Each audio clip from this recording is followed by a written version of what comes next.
I've been told. Yeah. I don't know what I've been told. I've been told that Can't hear you now. what we need to do. Yeah. I'm supposed to put the volume right up. Yeah. And then Fuck that. And then fuck with the trim. Oh, okay. Which sounds rude to me. Yeah. Is it a bit of a 1970s term for Minge. vagina? So if you could talk in an uninterrupted flow. Okay. I've been playing an awful lot of Total War Empire recently. Ooh. I've become obsessed with conquering India. Only I broke my alliance with the whatchamacallits a bit early. The Indians?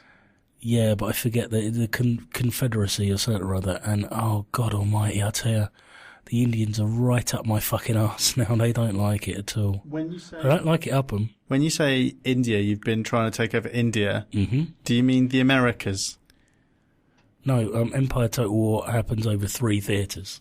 That's the Americas, Europe, and the Asian subcontinent. And so specifically, you've been trying to take over India. India, yeah. Not the Indians. Not the Indians. No, I've really been focusing on the Indian subcontinent. I don't actually have a presence in the Americas at this point, which I'm not going to win, because you have to hold like 25 provinces by 1790, and I'm like 1755, and I'm nowhere near it. It's just, India is a real fucking grind.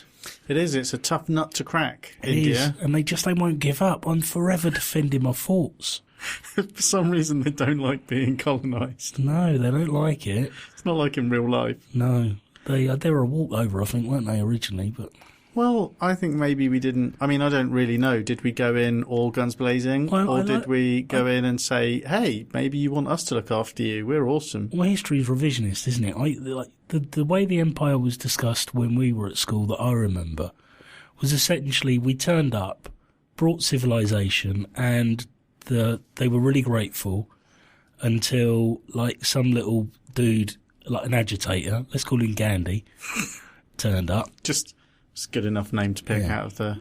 Turned up and turned them all against us, and then created Pakistan and India, and through his apparent good works, created nuclear tension.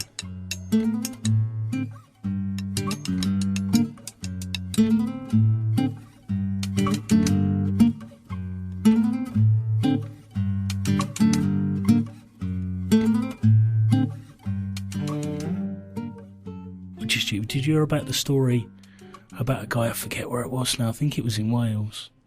And, Gandhi was in Wales. Oh, yeah. Mind you, Mahatma does sound like a sort of Welsh name. Yeah, that's right. Mahatma the Gandhi, they'd call him there though, wouldn't they?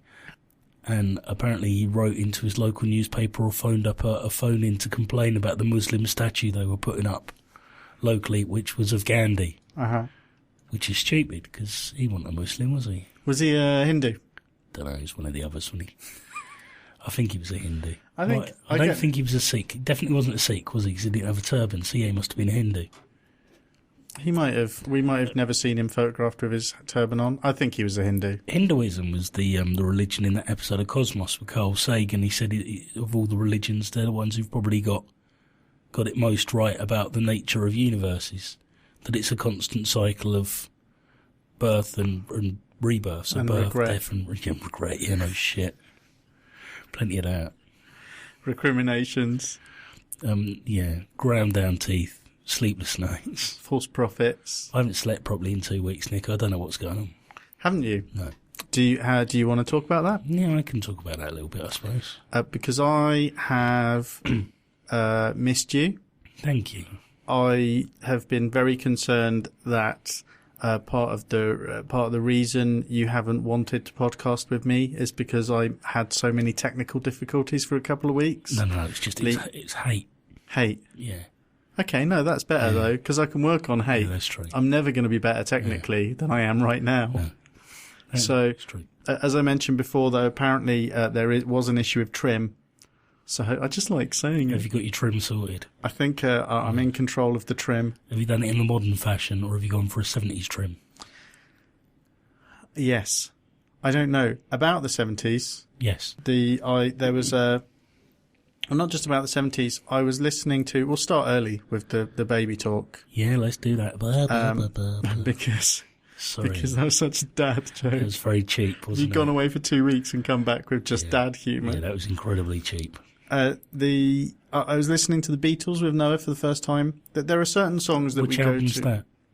Yeah, all of the Beatles. I just thought I'd put it on random, on shuffle. Sorry, it sounds like an album, The Beatles with Noah. The Beatles with No. Very, very early album. There are certain songs he really likes. We got into lots of music through showing him videos on YouTube. So he likes the OK Go videos because they're very visually interesting. Mm-hmm. There's a Muppet one.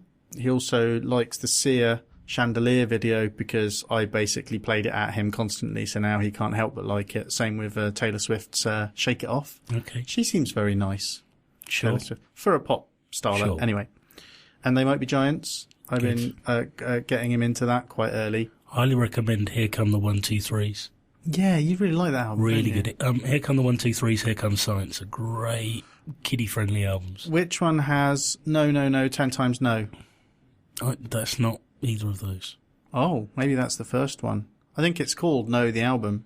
Okay. It's there's a song on it called Where Do They Make Balloons, which is very jaunty. Yes, I really like that one. And but anyway, so yesterday.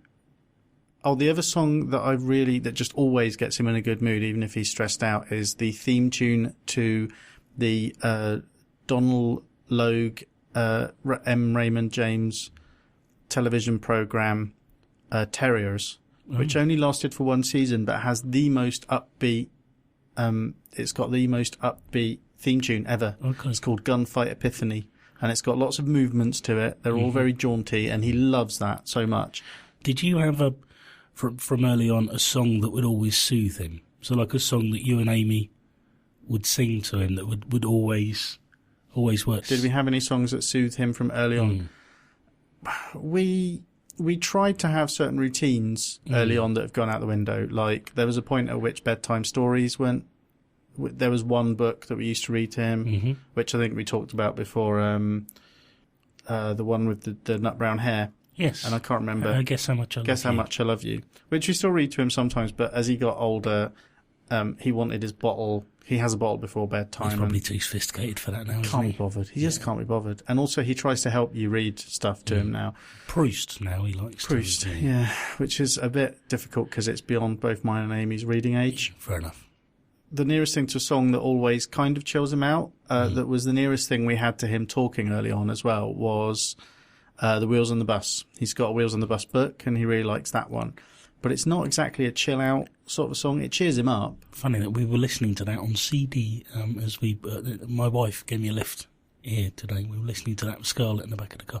Ours was, and this works right from the first time I remember singing it, she was about 3 or 4 weeks old. And it still works now, is You Are My Sunshine. Oh, that's a cute one. Yeah, it's really a bit sinister if you... Yeah, I think we've talked about it. That bit, please don't take my... I always imagine it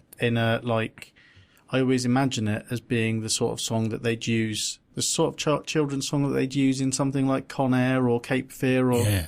Do you know, to play it in a minor key as well, it'd be really chilling, wouldn't it? Yeah, just while someone's doing... Like, you'd have the children and the parents singing it to each other and it'd be upbeat towards the beginning, but then it'd cut to the night time and the camera would be going down these darkened corridors and you'd feel like you were looking through the eyes of a person or a malevolent force going through the house. And yeah, it'd just be that sort of... In a minor key and a clanging piano. Oh, nasty. Yeah, it is one of those songs. Definitely. I think I realised early on that I'd feel that way about most children's songs. So I started playing him. He's not a she, he's a he. Okay. I mean, I don't like to be limiting at this point. You shouldn't be so gender normative, but okay. There's a song called Baby Love Child by Pizzicato 5. I think that's who it is. You could have just made that up for all I know. I think that's the name. The reason I love the song, I think I knew it vaguely anyway, and then there's an episode of Futurama where it's played. I feel like I might have talked about this before, but there's an episode of Futurama where Leela finds out that she's not a mutant, she's not actually an alien, she's a mutant, and that she isn't an orphan, she isn't the last person from her planet. Yeah. Her parents are mutants who live in the sewers. Yep. And so the whole way through she's finding out and she ends up dealing with, well, so I wasn't I'm not an orphan. I was actually abandoned. Brilliant. And she hates them by the end of the episode. And she feels like they just left her on the steps of this orphanage and stuff like that. And they ignored her and didn't think about her. And then the song, Baby Love Child starts up, and you see all of these scenes that she's remembering where she was a baby in the orphanage and being left alone and being sad. And you see her, like one or the other of her two mutant parents sort of leaving her presence or tucking her in or something when she was asleep, like sneaking in and just keeping an eye on her through her life. And then that song, Baby Love Child's playing, and it's lovely. It sounds it. I've got a lump in my throat. It's a really good episode. And weirdly, I think by accident, the music to Baby Love Child fits in quite nicely with the Futurama music. I don't know if you remember, but there was a period of maybe 3 or 4 seasons when Futurama was actually good.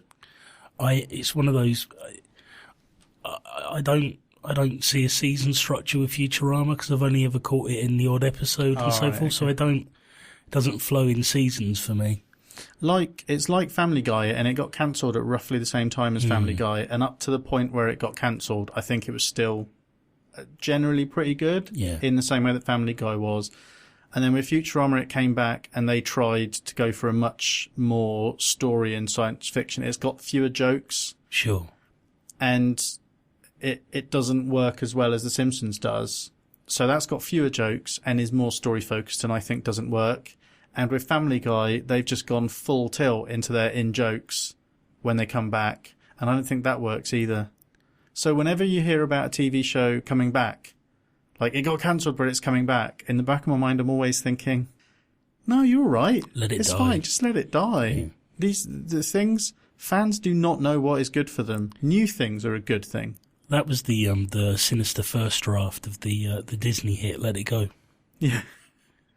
Let it die. Let it die. Do you know, there isn't a day goes by at the moment where I don't hear that shrieked somewhere in our flat. Does she understand that it's basically a hymn to finally letting go of the awful parenting that you were brought up with? Yeah, no, but she's not really aware of how awful the parenting she's experiencing is. So it'll really resonate when she gets older. I don't think your parenting is anything like the parenting in that film. It's trite now to talk about the parenting in that film, but it really is bad. Don't the parents die? Yeah, but not before completely messing up both for their kids. Oh yeah, that's it. By making her suppress her powers, conceal, don't feel. There's this excellent. I suppose Scarlett's equivalent is stop doing that. You're going to fall off the bed.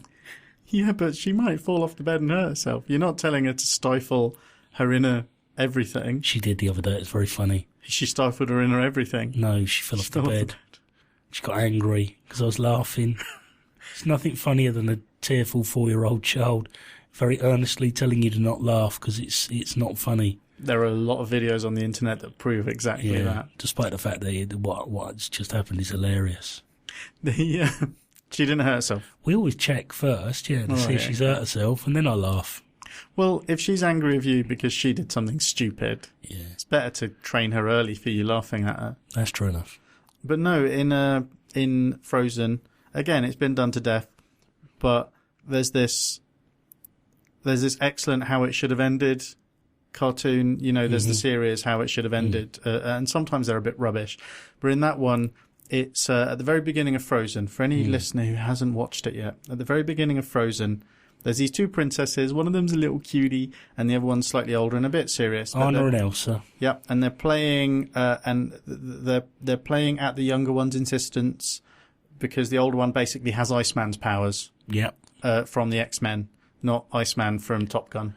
Do you know, it's the one thing she doesn't do in that film is build basically, you know, like he did in the Spider-Man and Friends. What did he do in that? And he was constantly surfing along on an ice bridge. Oh yeah, he loves his ice bridges. She kind of does build herself one ice bridge, but it's just one and it just goes up. She doesn't skid on it at all. It's more a staircase, isn't it? Yeah, I suppose it is. Makes very cute snowman though. But so she's using her powers, and the little one's just winding her up and being more excitable and more excitable. That's Anna, the small one's Anna. Yes, and through no fault of her, I'm not very good with names. Elsa's the older one. Through no fault of her own, Elsa accidentally hits Anna with one of her ice beams.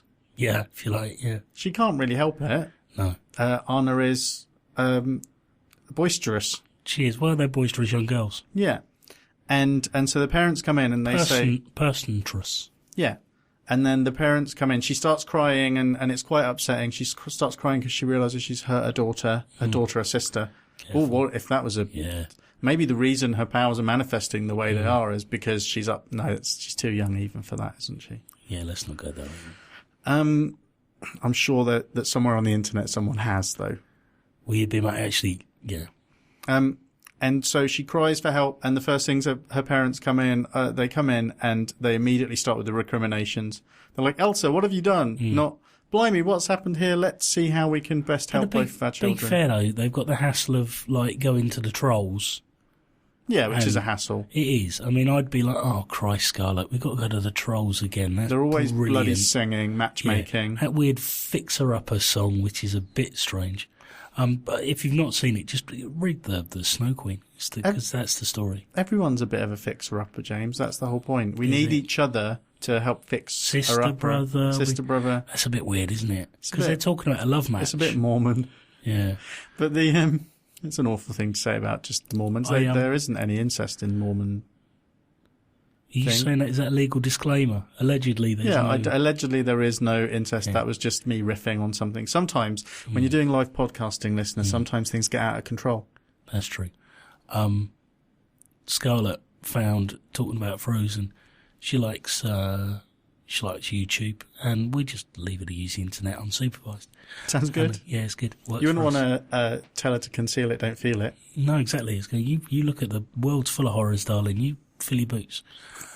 But she found an excellent Frozen mashup. It's someone very poorly animating the Frozen characters to What Does the Fox Say?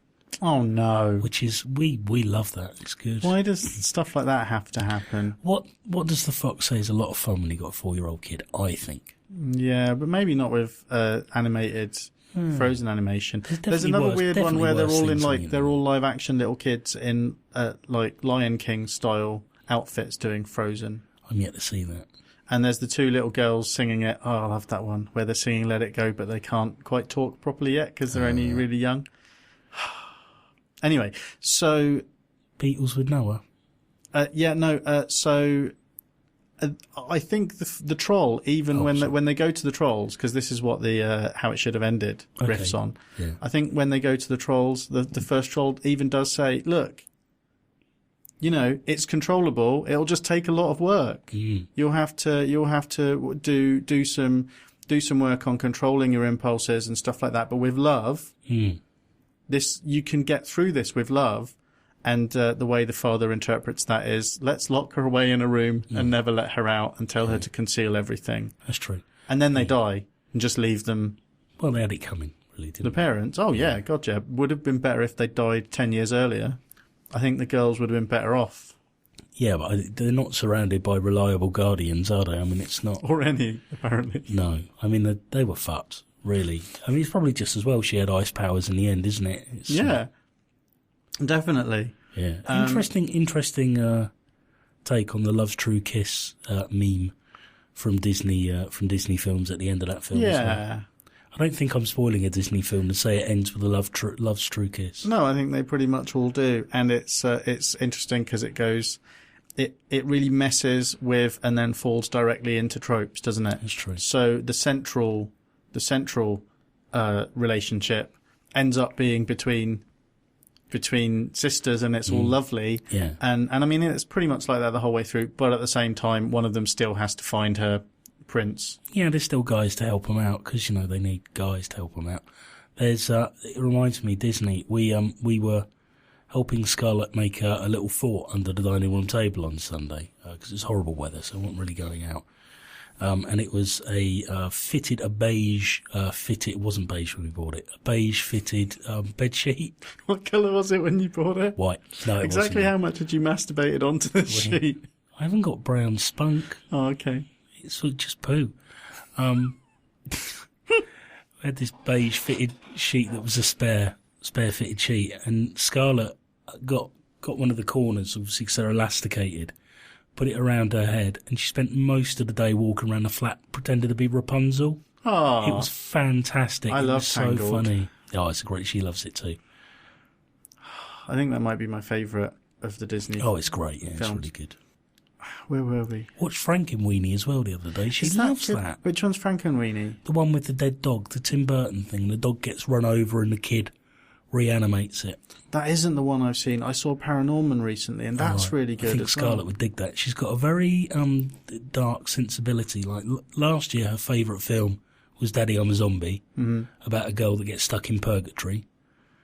She loves Frankenweenie. She loves all the sort of old style grim fairy tales and stuff. I think she definitely has potential to goth up as she gets Nice. older. Yeah, I'm supporting that. It's good. The Paranorman is really good, although I remember watching it and thinking, I'm not sure who this is for, because some of it's clearly pitched at kids, but not enough of it, and an awful lot of it is grown-up jokes. Like, not grown-up as in rude, grown-up as in actual references to old stuff that, like, the John Carpenter Halloween theme is very prominent throughout. Yeah, and there's loads of references to that I stuff. think really good family films include something for everyone, don't they? I think the problem I have when I'm with Scarlett is when we're watching films that are aimed purely at, there's nothing there for you. We watched a not brilliant film called Alpha and Omega 3. We missed out on 1 and 2 because we've got Netflix, and it's about a couple of I think wolf cubs who are training for something. I kind of lost interest. It's but that was hard work because it is all very sort of cutesy kid stuff, and it's just nothing. I'd say she loved it, but she was only really tuned in for the first 20 minutes. Well, that's the thing. I think Paranorman is it's weird because I don't think it's got enough in it for kids. It's very strange. A bit like comics, but that's a different. That's a whole podcast. different podcast. But Totoro, we watched Totoro again the other day, and he's still totally absorbed by that. Yeah. So it was dinner time, and I thought I'd try him out with something else. I've tried him with Prince. He really likes Prince. Okay. I've only got the one album, Around the World in a Day, but he really likes that one. That's the one that's got Raspberry Beret and all of that on.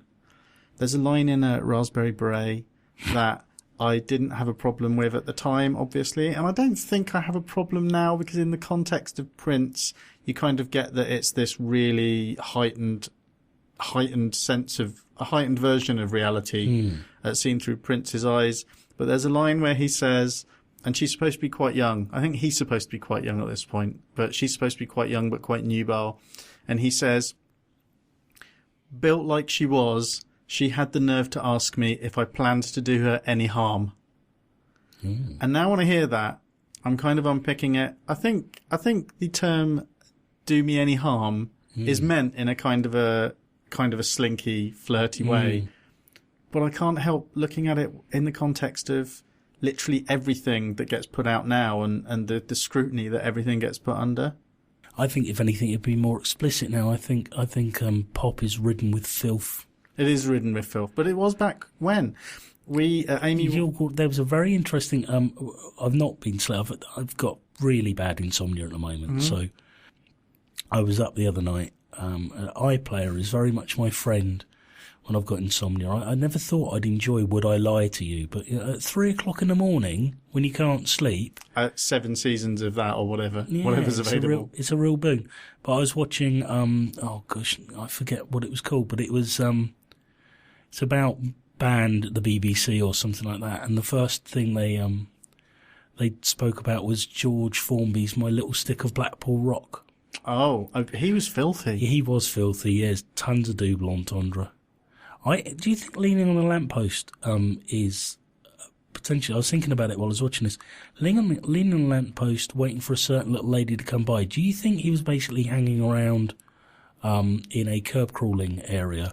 Maybe. Waiting for a sex worker to appear. Maybe, because there's definitely other stuff. He's a bit perverse in When I'm Cleaning Windows. If you could see what he could see. Deliberately looking in people's windows. But then there's a tang in those of the women doing it on purpose because they knew the window cleaner's there. It's around the same time as the Confessions of series, Robin Asquith films.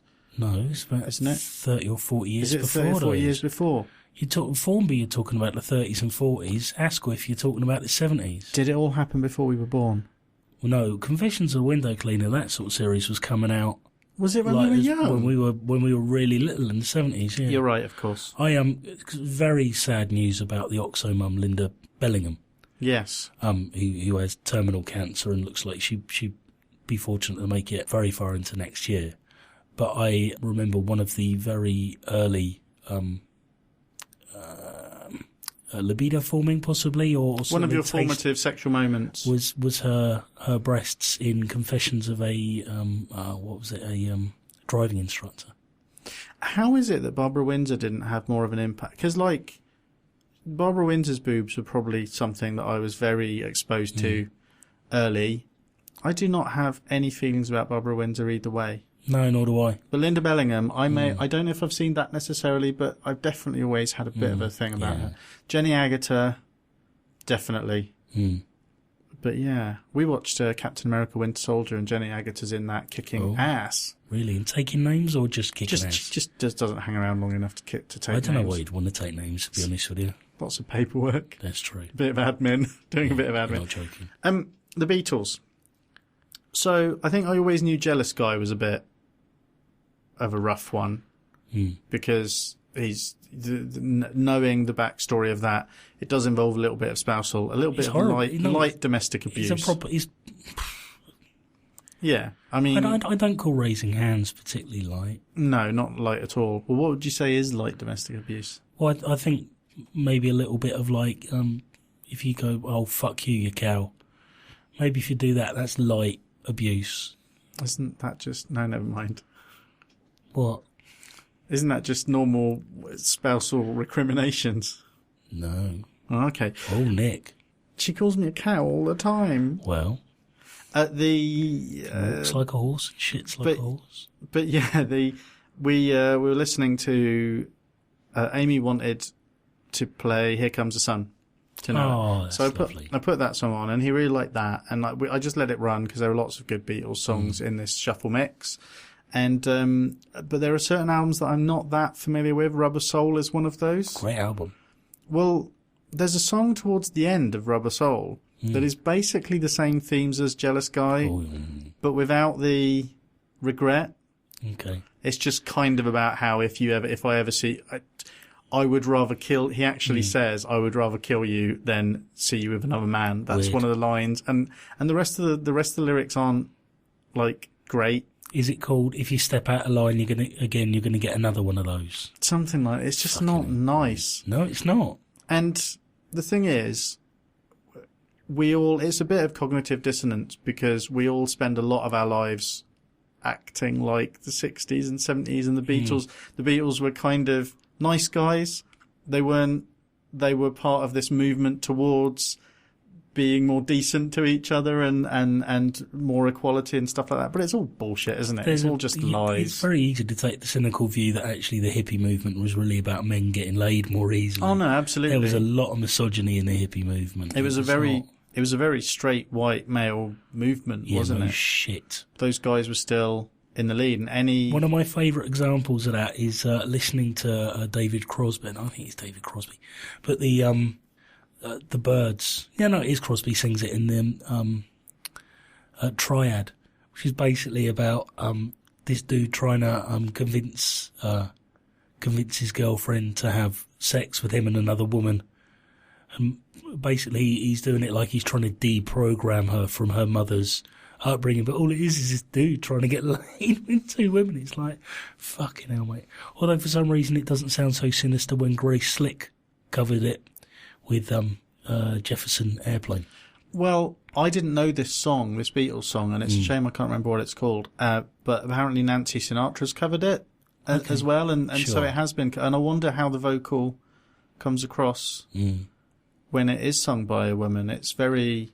But I guess it's quite difficult to sort of judge a lot of these songs as well with a 21st century perspective when they were kind of. It's was about being open and sort of admitting flaws as well. I guess maybe to a certain extent. Is that so? I don't really know. I don't know, because certainly we're seeing the fallout now of people not really being that open about what, like. Well, yeah, that's very true. People knew that what they were doing was sneaky and a bit wrong. Otherwise, they wouldn't have hidden it as much as they did. Do you know what I always think of, actually? Because you're alluding to, like, the U-tree and so forth. I always think that the best illustration for me, my favourite illustration, whenever we have anything on about U-tree on the TV, I always think back to that scene from With Nell and I, and they're just driving out to Uncle Monty's and they see those schoolgirls, and he starts leaning out the window and being lewd towards schoolgirls, and it's like that to me feels like the prevailing attitude where there weren't. I can't imagine anyone getting away with doing that now, shouting out to schoolgirls, leaning out of a. Well, you know, the weirdest thing about it, and I am talking entirely on the fly here. I haven't really thought about this, so it's probably going to go drastically wrong. Okay, well, let's buckle in. But is that when we grew up in that sort of situation, in that sort of culture, and for me, when I was being exposed to all of that, I also was of an age where I fancied. I was a schoolboy. I fancied girls my age. They fancied boys their age. And so it didn't seem that weird at the time that schoolgirls were being sexualized. And I didn't really twig to the fact that it wasn't all teenagers fancying it. It wasn't all about teenage hormones. It was all this sexualizing of younger girls by middle-aged guys. And I think with that in mind, even as I got older, it occurred to me that it was a bit cheeky and was becoming very anachronistic. Like, Benny Hill never really offended me. I just never found it funny to begin with, and then it just seemed more and more old-fashioned and ridiculous. Yeah. But I don't think it ever occurred to me that that was anything but having a joke at mucky old men's expense. I don't think it occurred to me watching all the Centrinians and stuff like that. There's another very good example. Well, I don't think it ever occurred to me quite that the obvious, and it's obvious now, the obvious flip side to all of this silly cultural stuff that seemed old-fashioned but was fine was like older guys taking advantage of younger women. The Carry On films in particular typify that sort of attitude certainly. As well. And I love them. I still have an affection for Carry On films, but I feel like some of the later ones as well, because I think like the really late ones, they just sort of descended into soft porn anyway, didn't they? Yeah, I think the slightly weirder thing about Carry On as well is when we started watching them, it just never occurred to me. The girls in them were older than us as well. Watching Carry On as a kid, all of the women, they're all grown ups. All of the women, they're all grown up. So it just didn't occur to me that like some of them were supposed to be. I think in the famous scene that I alluded to about Barbara Windsor, where because I don't think there was that much nudity in the later ones, was there? Like actual nudity, there was lots of suggested stuff. I think one of the last ones, like Carry On Emmanuel, which is a spoof of Emmanuel, and I think there's a bit of nudity there. I mean, it'd be weird if there wasn't, wouldn't it? Yeah. But there's the scene. I think it's Carry On Camping where Barbara Windsor, all of the girls are doing their exercises and her bra just flies off. I think they're supposed to be like Girl Scouts, aren't they? No, they're from a girls' school. So yeah, they are. But Hattie Jakes and Kenneth Williams are their teachers, and so they are supposed to be schoolgirls. And it just never I've only just intellectually looked at that and thought Barbara Windsor was supposed to be a schoolgirl. Yeah, we're basically one of our most famous, iconic tit moments in film history in the UK is basically us all perving over a schoolgirl. That's good. Well done. Well done, the UK. She's still a lot older than us, though, isn't she, James? Yeah, she is a lot older than us even now. I mean, it's possible that they were A-level students, so, at least they're legal, you know what I mean?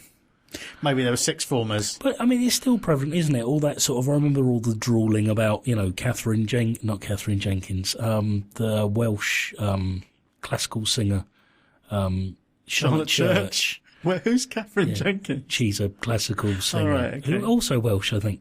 Your brain just tapped into its knowledge of classical Welsh female singers. But I remember, she's a very beautiful woman, Catherine Jenkins. So cultural. Thank you. but I remember the papers salivating over her coming of age. Oh, it was creepy. But also, I mean, and the papers definitely still, given the moral outrage that papers trade on, I always find it particularly disturbing. And our local newspaper typifies this, I think, at least as well as anything else, is around school prom time and around results time as well, when you're very hard pressed to see boys or ugly girls just featured in their pictures. Or normal-looking girls. I've got a very rude turn of phrase for it when it happened, which I'm not prepared to share with you right now, but when it happens normally. But it's basically good-looking young girls that, you know, it feels like it's being presented with a bit of a wink, you know? It's all very innocent. Oh, buy this paper, buy this picture, these lovely pictures we've taken. But it's like, it feels to me either it is obvious what's going on, or I've got more problems than I considered. No, it's definitely happening. And the Charlotte Church thing was hilarious because it famously went alongside complaints about the Brass Eye paedophilia special. Yes. On one page, one of the papers was saying that Chris Morris should be arrested or whatever for doing the Brass Eye special, which lampooned our relationship with paedophilia. Yeah. And on the other facing page, there was a countdown to when Charlotte Church would be legal or something like that. And it's kind of a done to death thing now. But the fact that the Daily Mail is so judgmental about any sort of sex crime, which it should be. Yeah, absolutely. Yeah. But then in the female column right next to it, they regularly sexualize very young girls. Yeah. If you are the daughter of a supermodel or some other woman known for being attractive, they are just counting down to the first time you expose your legs, even if you're 8 years old. The Daily Mail hates women, but it will condone you if you act on that in any other way than standing in your toilet and fuming into the mirror. Yeah. Yeah. I think I had a... Is that how you deal with your misogyny? It's how I deal with mine. I kind of... I don't know. How do I deal with my misogyny? I don't think I have dealt with it, really. No. Well, you don't need to. You're a man. I had a very weird... I had to ask myself a very complicated question today, and that was, I saw one of my female colleagues who I really like. I can normally talk to her quite openly. She's really nice. But today she was wearing a really nice outfit. She was wearing a sort of I don't know how you describe it because I don't know how to describe fashion, but it was kind of a skirt or a dress, and then one of those little Rogue out of the X-Men always wears one, but over almost nothing. It's like a nice little vest top thing, and it had this sort of Dutch feel to it. It wasn't revealing, or it was just nice. It looked nice. Was it cropped? So it was short. Yeah. And it was over so black. a crop tank top and maybe an A-line skirt. Maybe decent autumn clothes, proper autumn clothes. And I don't know what an A-line skirt is. I know what I'm trying to blag it. Right, okay. And I saw her in the morning, and she was with someone else and stuff. So, and I was going quite quickly. Was her midriff exposed? I mean, no, not at all. No, her midriff wasn't exposed. So she had a skirt. What was on? But she was wearing a dress. You said a skirt, to be fair. Did I? You see, I don't know if it was a skirt and a top, but it was everything was. It was an autumnal sort of outfit. It sounds like a dress. And then with a top, little crop tank top on top. And it was really stylish, and I liked it. And so I logged that was stylish, and I liked it. But I wasn't I was moving, and it would have been weird to say anything right then. But so it stuck in my head. But I should mention that I like what she's wearing because it's nice. And then as the day progressed, I started really getting preoccupied with, well, is there a way to say that without it either being very camp, which wasn't really what I was going for, or really predatory and creepy. And so I spent more and more of the day thinking, well, is this, this is ridiculous. It should be okay to say that someone looks nice, what they're wearing looks nice. And I spent more of the day thinking, but is there a way to do it where it's not either camp or a bit creepy? And then at the end of the day, I actually got the chance to bump into her, and I said, "I really like what you're wearing." And then I thought, do you know what would have been less creepy, is if I hadn't been thinking about this all day. Yeah, because it's that sort of train of thought that leads to people sort of basically going into bushes and masturbating in public, isn't it? I think. Is that what you think? I'm one step away from that. Yeah, I think so. Of all my faults, one of the few things I have a problem with. You've never done that. No, I've not actually. One of the few things I think I don't mind paying a compliment to someone if I think they're dressed nicely. I think I normally don't have a problem with it at all. It was the length of time between not having said anything and still kind of thinking about it. And I don't even think that's anything to do with what she was wearing or how she looked. I think it's entirely down to my preoccupation with how to communicate with other human beings. I don't think I know how to do it. I think clothes is quite safe though, because you can be any sort of shape. You can look, but you can still dress nicely, and you can wear something that is aesthetically pleasing. Because you're not commenting on their actual physical appearance, you're commenting on what they're choosing to cover. On their dress sense. Which I think is sort of safer ground, isn't it?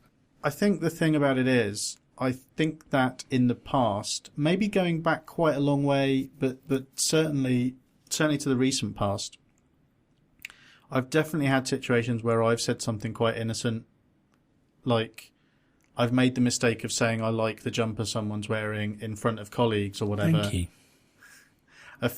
Saying that I like what a female colleague is wearing or something. You're paying me a compliment. I'm wearing a jumper this evening.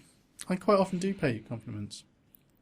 I don't hear compliments, I'm sorry. No, I know. But that doesn't mean I don't share them. I think what's definitely happened is, in the past, I've just paid a nice neutral comment to female members of staff, and other people in the office have stuck their oar in and been really embarrassing about it and made more of it than there was. And so now I think my initial reaction is to think something's nice and want to say something about it. And then immediately I start thinking, oh, how's that going to sound to other people around them? That's going to be weird. And then it becomes this weird thing. I don't think it's anything to do with the woman at all. I think it's entirely about me not knowing how to be in public. Anyway, she was fine about it. Fair enough. She was quite nice about it. She says, I don't get complimented very often, so... Oh, well, that's nice. Yeah, I thought so. Yeah, you gave someone good feels. Good feelings. Obviously, you didn't... I didn't feel anyone. No.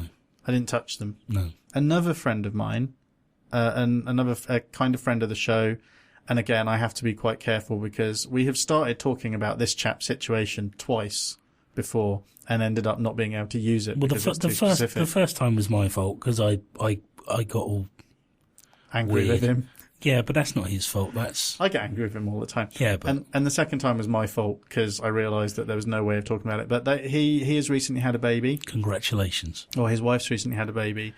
It is fair to say, without going into too much detail, that one set of their parents are the sort that come round and visit and they're fine and they stick around for an hour and then they drive away.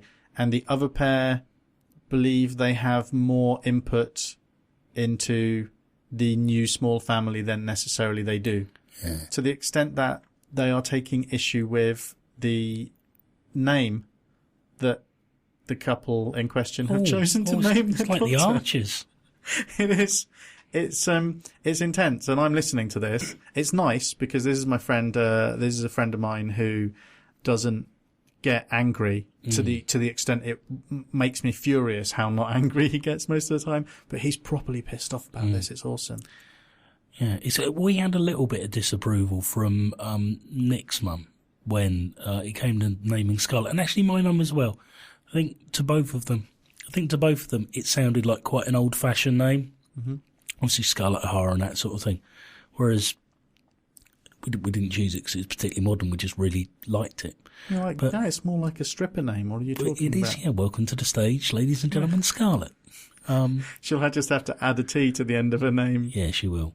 To pull that one off. She gets she's very sensitive about your name, as if you listen to last week's show, you'll know. I can't believe I have resorted to trolling a 4-year-old girl with the name of the episode. You did troll her because I told her what the name of the episode was. So she's very pissed off with you, and I'd be very careful because she's just the right height to punch you right in those great big nuts of yours. The thing that we didn't talk about last week is it's funny to me that her school friends are winding her up about that, because that was pretty much how I got her to engage with me early on. True. I'm pretty sure I've always done that. I'm not entirely sure whether she's been teased with it or not. I can't tell. But last week's show was bloody agony. The way I'd managed to set myself up in the end. Genuinely, I had a bad back after. Oh, after recording. I did worry about you.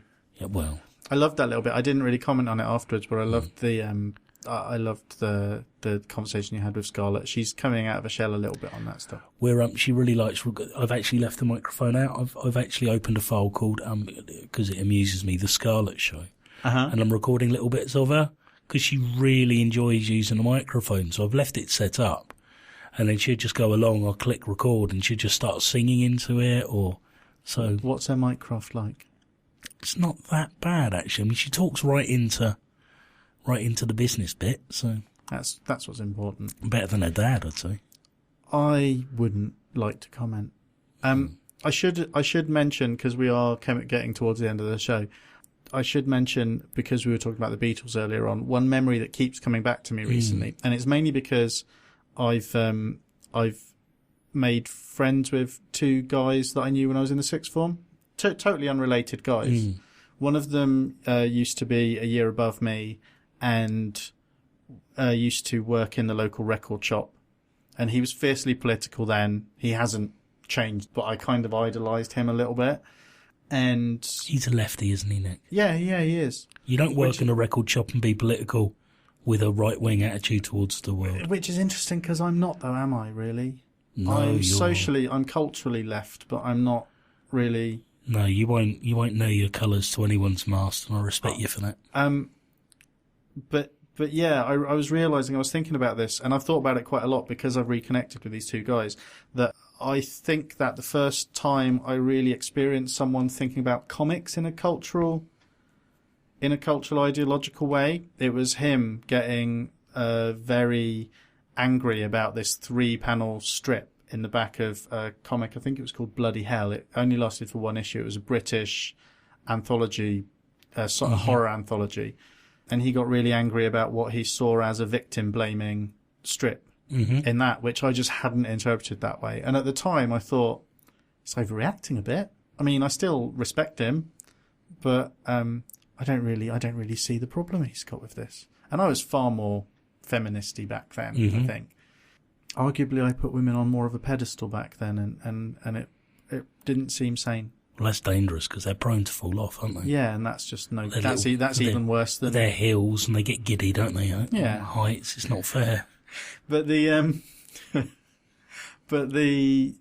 other thing is that another really clear memory in my head was of a friend of mine who I know actually listens to the show, Warren, who actually listens to the show, who's I think a bit younger than me, and I was always really impressed with. He's quite a muso. I don't think we had that name for them back then, but he was very good on it. He was very good at playing guitar, and he knew lots and lots about music. And I remember him really liking the Beatles, but he really took issue with the song Polythene Pam.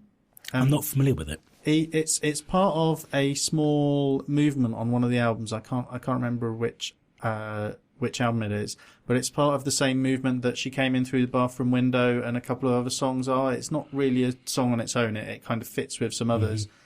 And I'd listened to this since childhood. I knew the album quite well. It goes, if you could see Polythene Pam, she's so good looking, but she looks like a man. If you could see her in drag, dressed in a polythene bag, yes, you should see Polythene Pam. And I always thought, well, that's jaunty. It's a little bit like Her Majesty's a Very Nice Girl, but She Doesn't Have a Thing to Say, which is another Beatles song about a lady.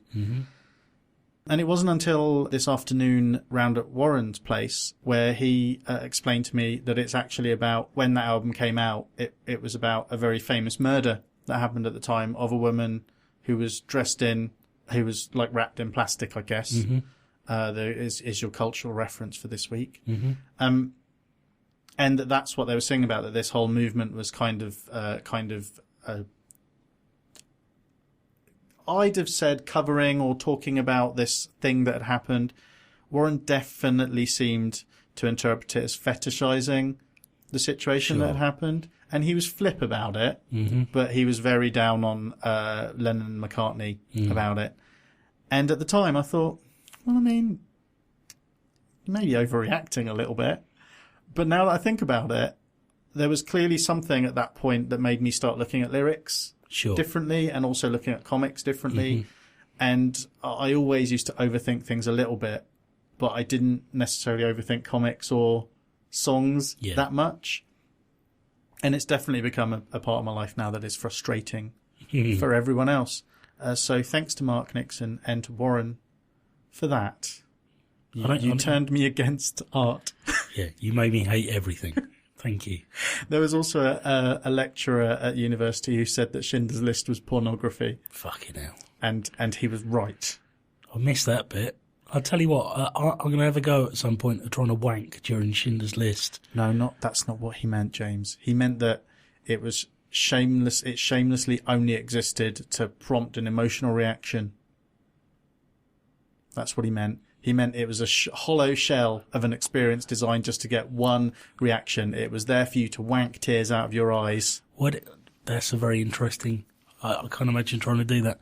It's a really dangerous incendiary thing to say, though, isn't it? Because you could waste adolescent boys' afternoons when they could be just going on the internet. The internet didn't exist back then. And also... Well, then it's especially... Because it was just tree porn, wasn't it?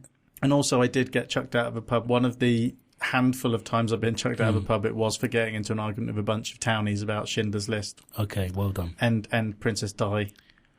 I almost got kicked out of a pub once for calling David Beckham a C-word. I was quite drunk.